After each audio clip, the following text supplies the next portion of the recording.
What happens when one of Hollywood's most respected actors sits down for what should be a routine late-night interview, only to discover the host has a completely different agenda?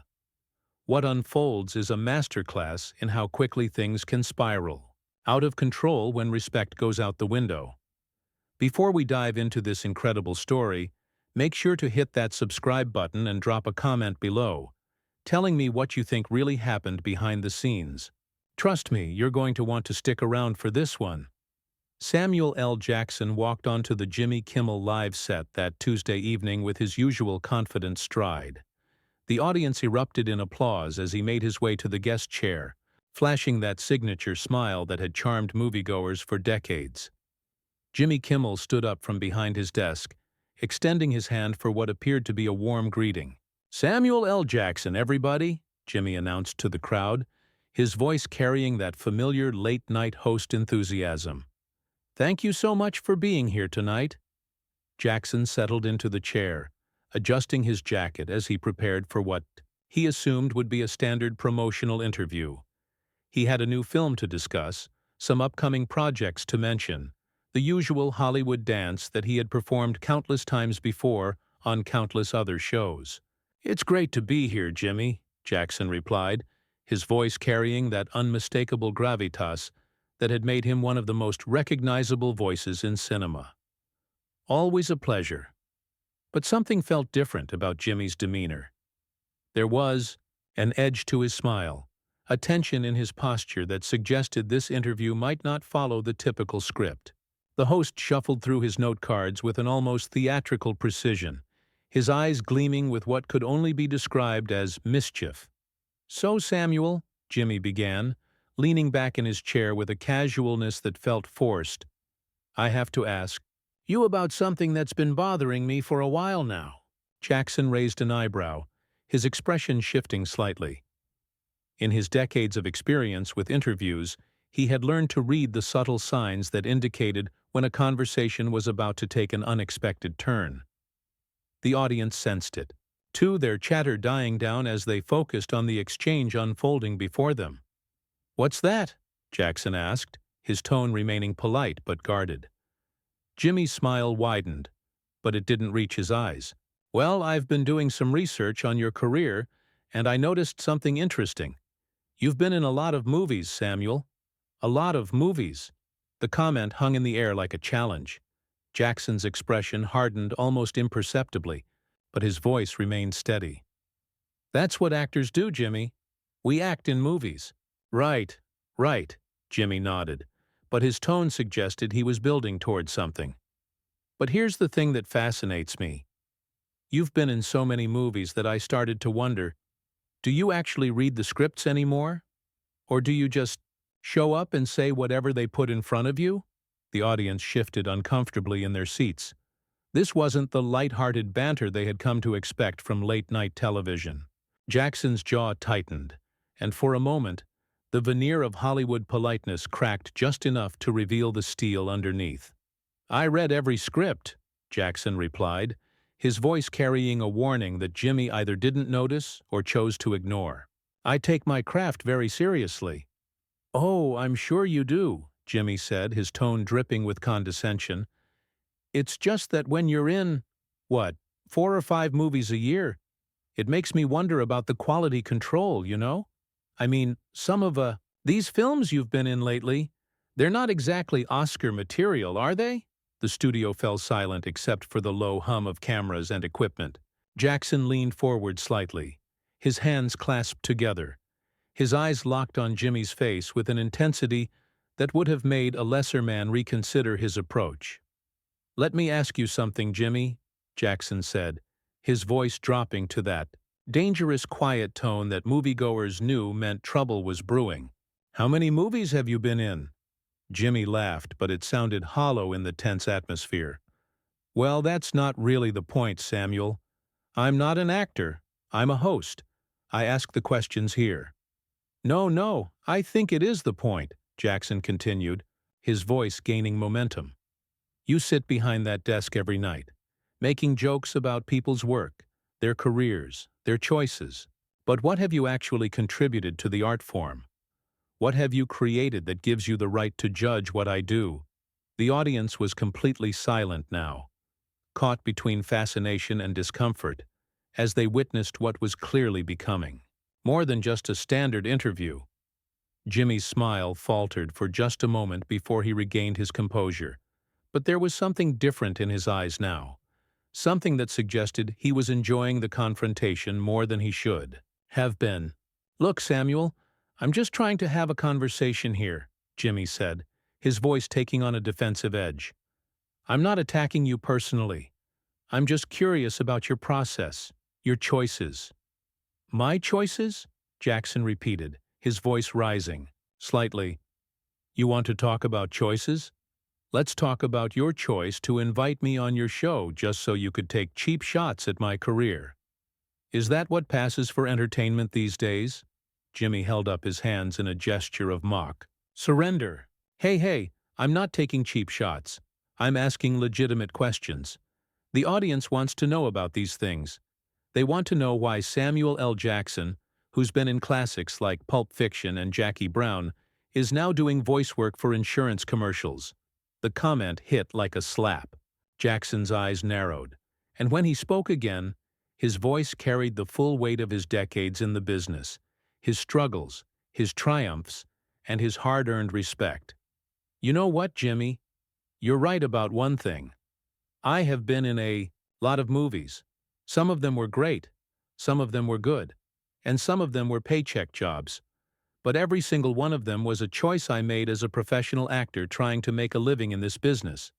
And you know what else? Every single one of those movies employed hundreds of people, from the crew to the catering staff to the extras.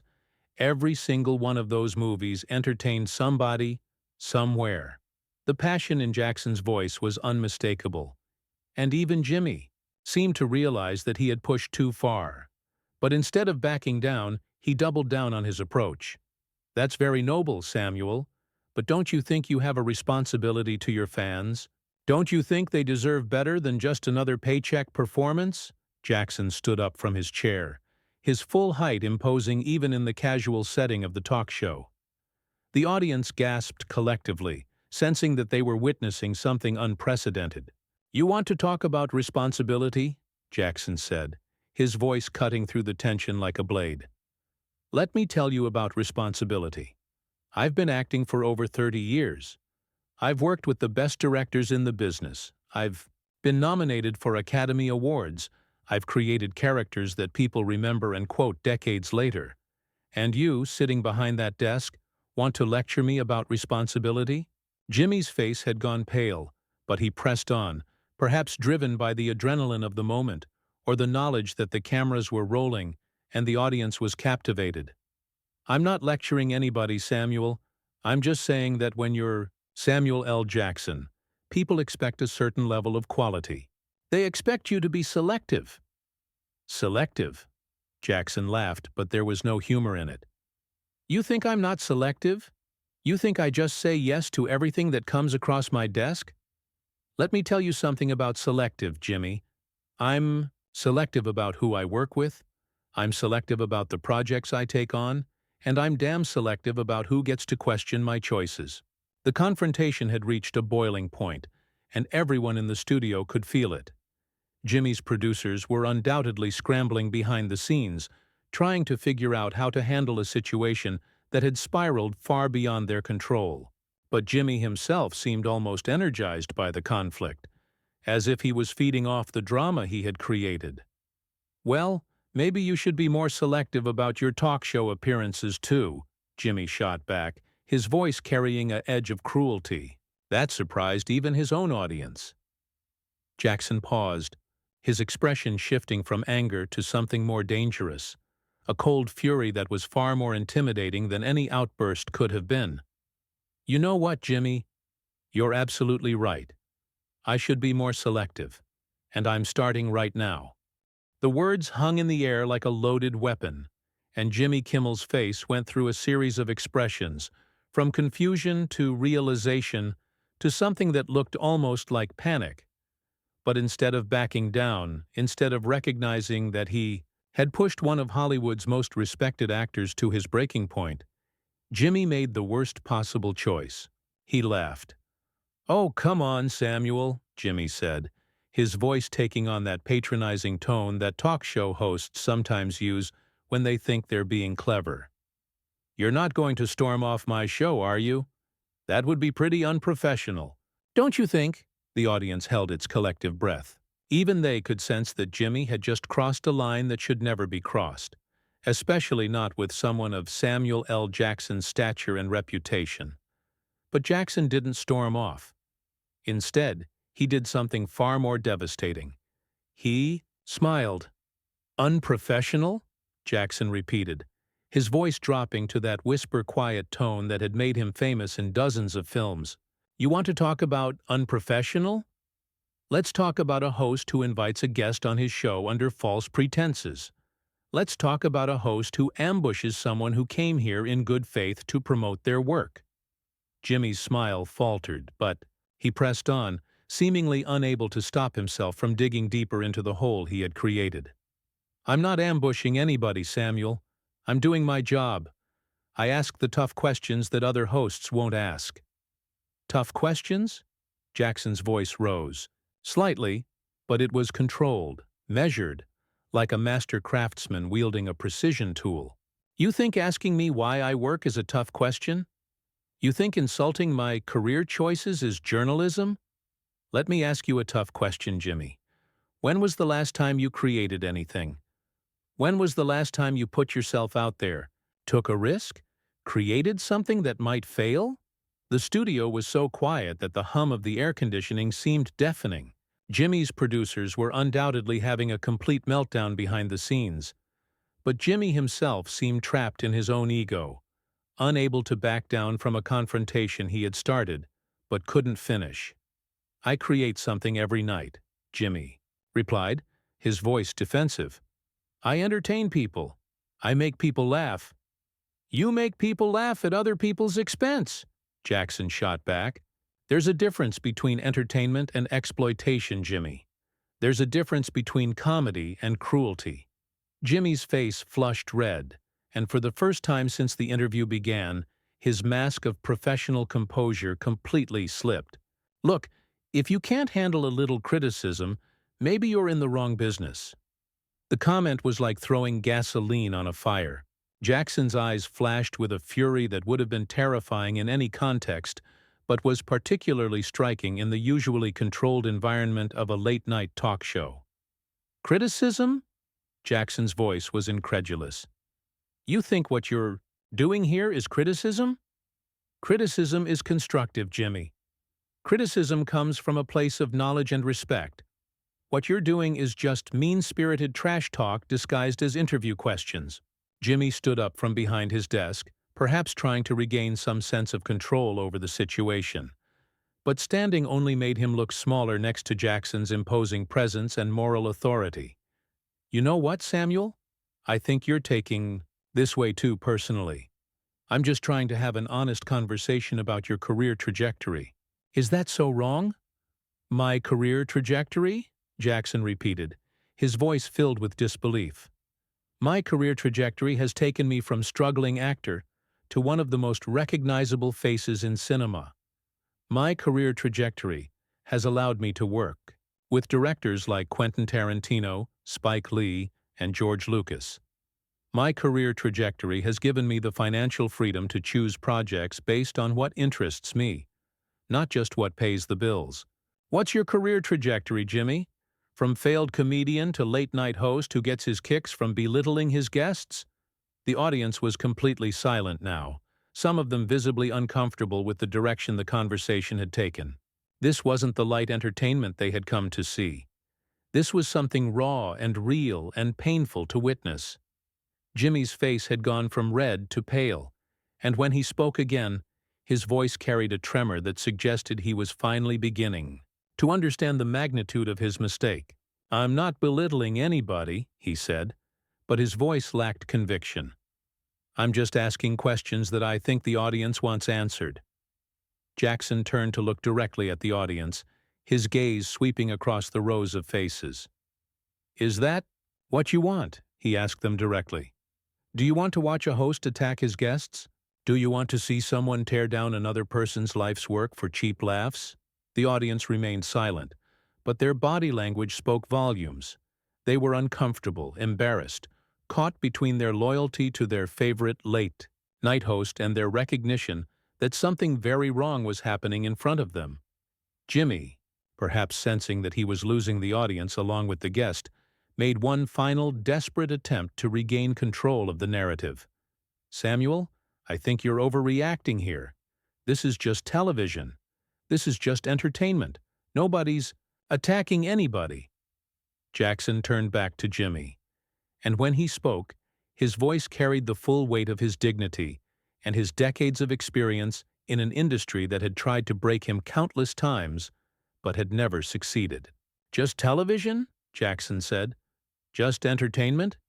Jimmy, this is my life you're talking about. These are my choices, my career, my reputation. You sit behind that desk and you think it's all just a game. But these are real people with real careers and real lives that you're playing with.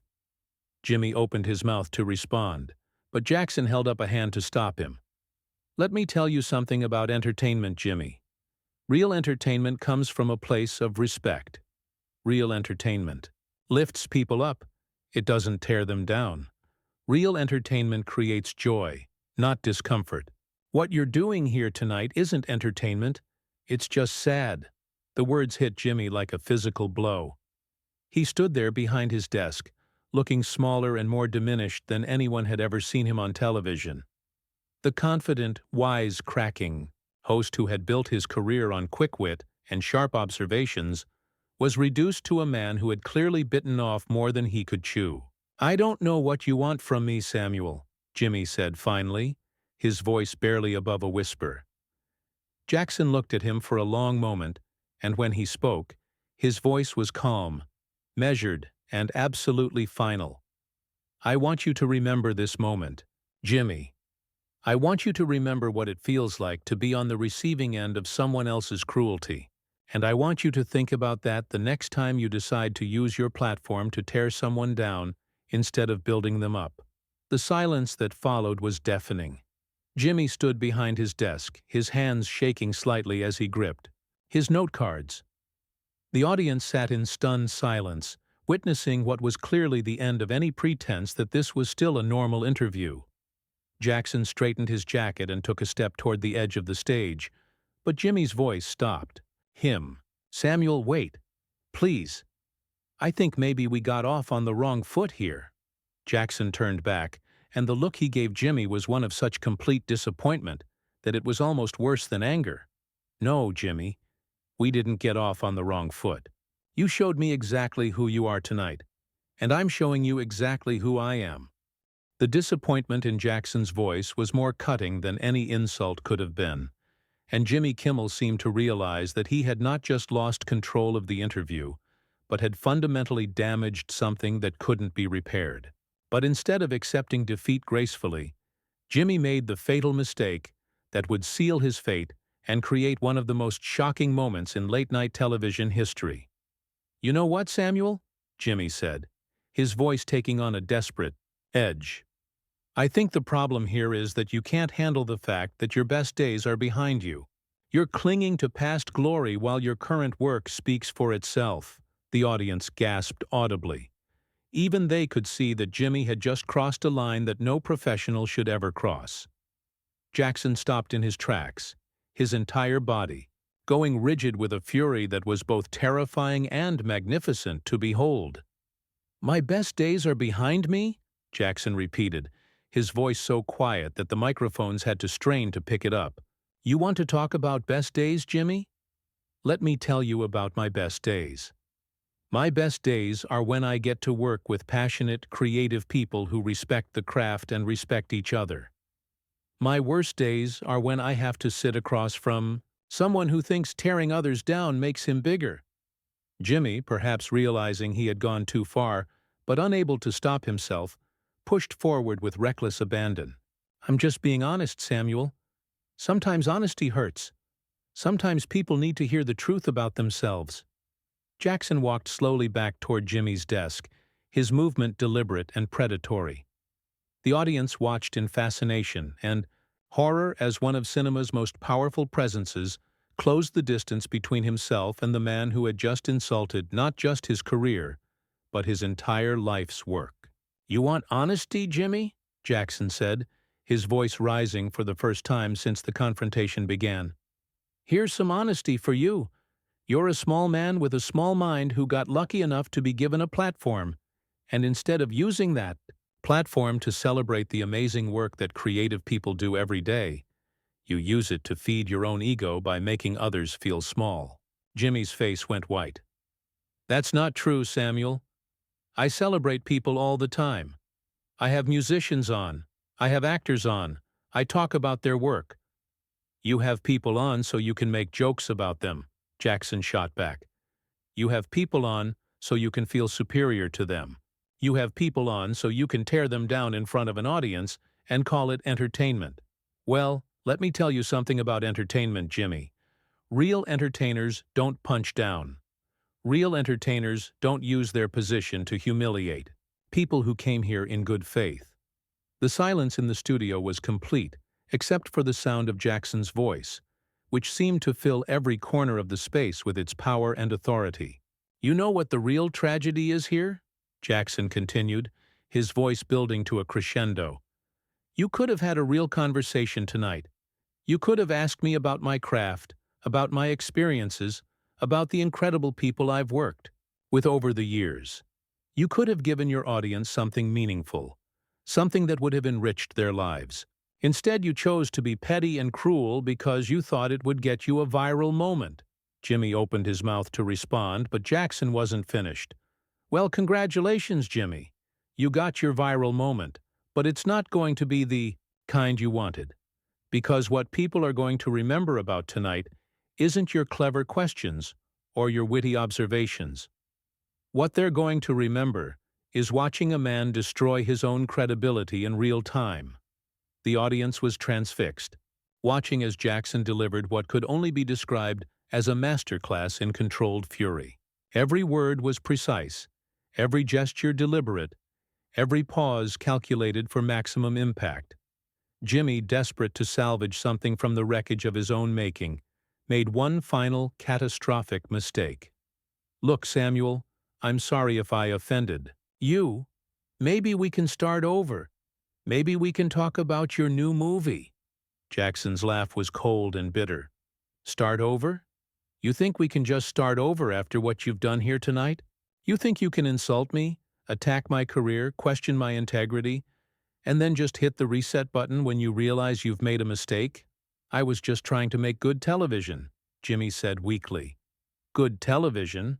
Jackson's voice was incredulous.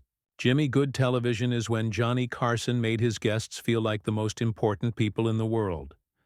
Good television is when Dick Cavett asked thoughtful questions that brought out the best in his guests. Good television is when hosts use their platform to elevate the people who trust them enough to sit in that chair." Jackson gestured toward the guest chair he had vacated, and his voice dropped to that dangerous whisper again. "What you did tonight wasn't good television, Jimmy. It was a public execution disguised as an interview, and the only person who got executed was you." The words hung in the air like a death sentence. Jimmy stood behind his desk, his hands trembling, slightly, his face pale, his eyes wide with the realization of what he had done to himself. "Samuel, please," Jimmy said, his voice barely audible. "I made a mistake. I'm sorry." Jackson looked at him for a long moment, and when he spoke, his voice carried the finality of a judge pronouncing sentence. "You're sorry? You're sorry now? After you've shown everyone in this room and everyone watching at home exactly who you really are?" "Jimmy, the time for apologies was before you decided to turn this interview into a hit job. The time for apologies was before you decided to disrespect not just me, but every artist who has ever trusted you with their time and their reputation." Jackson turned toward the audience one final time, his voice carrying across the silent studio. "Ladies and gentlemen, I came here tonight to talk about my work, to share some stories, maybe to make you laugh a little. Instead, you got to witness something that should never happen on television or anywhere else. You got to watch a host. Forget that the people who sit in that chair are human beings with feelings and dignity and careers that matter to them. He turned back to Jimmy, who was still standing behind his desk like a man facing a firing squad. I've been in this business for over 30 years, Jimmy. I've worked with some of the most talented, creative, passionate people in the world. I've also worked with some real pieces of work. But I've never, in all my years in this industry, encountered someone who would invite me onto their show just to humiliate me in front of an audience. Jackson straightened his jacket one final time and looked directly into the camera. So to everyone watching at home, remember this moment. Remember that the people you see on screen are real people with real lives and real feelings. And remember that the measure of a person isn't how clever they can be at someone else's expense, but how they treat others when they have the power to hurt them. He turned to leave, but Jimmy's voice stopped him one last time. Samuel, you can't. Just walk out. We're in the middle of a show. Jackson turned back with a smile that was both sad and terrifying. Jimmy, this stopped being a show the moment you decided to attack me instead of interview me. What this became was a public demonstration of your character. And frankly, I don't think your audience needed to see that. With that, Samuel L. Jackson walked off the Jimmy Kimmel live stage, leaving behind a host who had just committed career suicide on live television, an audience that had witnessed something they would never forget, and a moment that would be replayed and analyzed for years to come. Jimmy stood alone behind his desk, the silence in the studio so complete that it seemed to swallow him whole. The confident, wise-cracking host who had started the evening was gone, replaced by a man who had just learned the hardest lesson of his professional life. That's the story of how Samuel L. Jackson turned what should have been a routine promotional interview into a legendary moment of television history. What do you think Jimmy Kimmel was really trying to accomplish that night? Was he genuinely trying to ask tough questions, or was he just looking for a viral moment at any cost? Drop your thoughts in the comments below, and don't forget to subscribe for more incredible stories from Hollywood's most unforgettable moments.